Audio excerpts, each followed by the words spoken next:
किसी जिज्ञासु ने ये प्रश्न किया है कि मनसा वाचा कर्मणा का क्या अर्थ होता है। मनसा वाचा कर्मणा को समझने से पहले हमें थोड़ा मन, वचन और कर्म के साथ साथ क्रिया, विचार और भाव, इन तीनों को भी समझने की थोड़ी आवश्यकता पड़ेगी।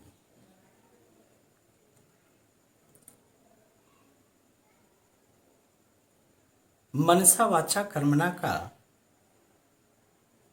यह अर्थ होता है कि जो मन में चल रहा है और जो वाणी के द्वारा व्यक्त किया जा रहा है और कर्म के द्वारा जो अभिव्यक्त किया जा रहा है, वो तीनों में एकात्मकता होना अनिवार्य है। एक साधक के लिए मन, वचन और कर्म तीनों में एकात्मकता होना बहुत ही आवश्यक है, क्योंकि अगर मन में कुछ और हो और वाणी में कुछ और कर्म में कुछ और, तो एकात्मकता के अभाव के कारण साधना में हम ऊंचाई को प्राप्त नहीं कर पाते। आखिर क्यों नहीं कर पाते?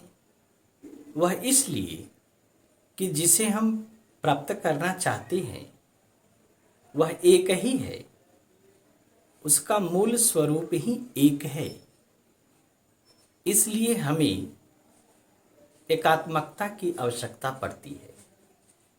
अगर मन में कुछ और हो, वचन में कुछ और, सोचते कुछ और हो और करते कुछ और, तो हम साधनात्मक ऊंचाई को प्राप्त करने में असफल हो जाएंगे।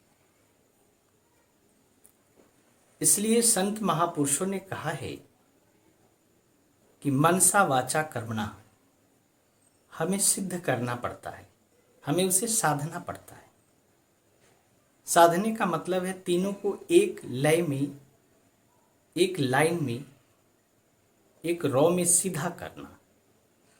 इसे ही मनसा वाचा कर्मणा को सिद्ध करना कहते हैं।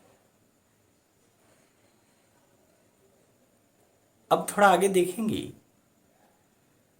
कि जो क्रिया हमें दिखाई पड़ता है वह तीसरे नंबर पे आता है।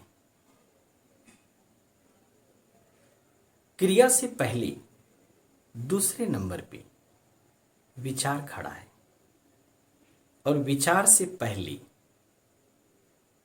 पहले नंबर पे भाव खड़ा है। अब इसको इस तरह समझेंगे, भाव, विचार, क्रिया।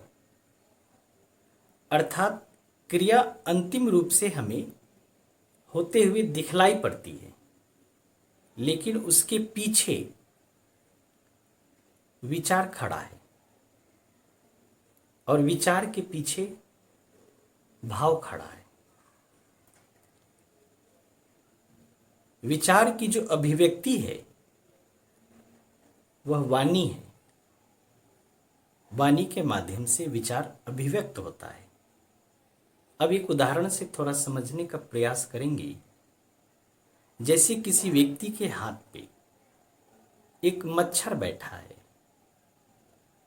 और उसके मन में सकारात्मक भाव उठा। अगर भाव सकारात्मक है तो उसके अंदर विचार भी सकारात्मक होंगे। जब सकारात्मक भाव है तो सकारात्मक विचार का जन्म होगा और सकारात्मक विचार के आधार पर सकारात्मक कर्म अभिव्यक्त होगा। तो परिणाम क्या होगा? वह व्यक्ति उस मच्छर को उड़ा देगा, भगा देगा, मारेगा नहीं, क्योंकि भाव सकारात्मक था। तो मच्छर उड़ेगा, मरेगा नहीं। लेकिन अगर व्यक्ति के मन में भाव के स्तर पे नकारात्मकता उपलब्ध हो, उपस्थित हो, तो उसका विचार नकारात्मक हो जाएगा और विचार नकारात्मक होने के कारण जो कर्म है वह विध्वंसात्मक हो जाएगा। परिणाम, वह मच्छर को मारेगा, मच्छर मर जाएगा। परिणाम किसका है? भाव का। भाव सकारात्मक तो मच्छर उड़ा दिए, और भाव नकारात्मक तो मच्छर मार दिए।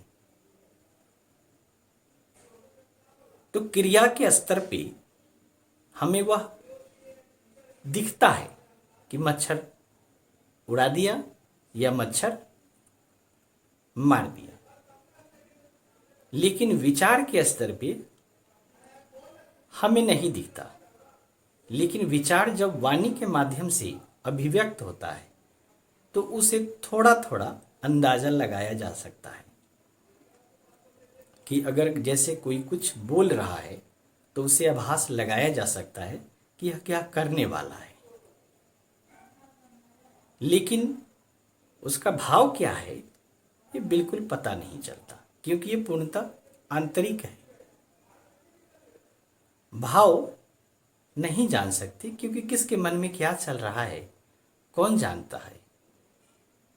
लेकिन किसके विचार कैसे हैं वो वाणी के माध्यम से पता चलता है, और कर्म के रूप में वह अभिव्यक्त होता है। तो कर्म या क्रिया दिखलाई पड़ता है, लेकिन भाव नहीं दिखलाई पड़ता।